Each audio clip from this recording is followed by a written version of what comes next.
In today's video, I'm going to teach you how to add a text box in Squarespace.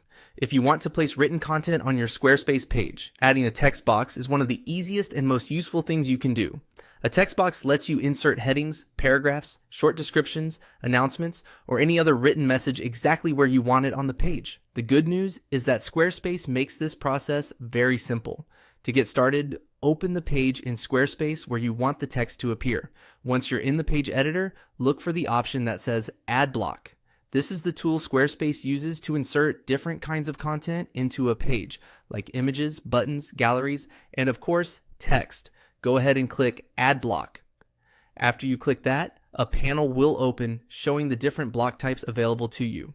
From this list, choose Text. This is the block you'll use anytime you want to add written content to a section of your site. Clicking Text will place a new text box into the page editor, ready for you to begin working. Now that the text block has been added, you can type your text directly into it.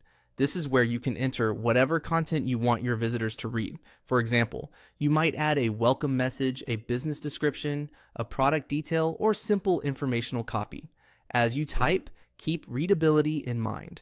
Short paragraphs are usually easier to scan, especially for website visitors who are browsing quickly.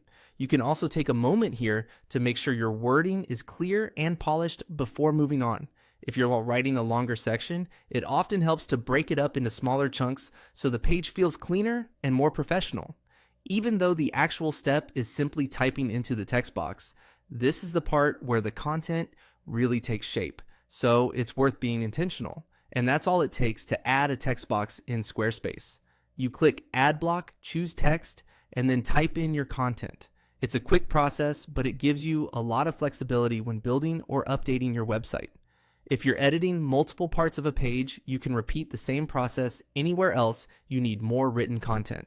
Once you get used to it, adding text blocks becomes a very natural part of designing in Squarespace.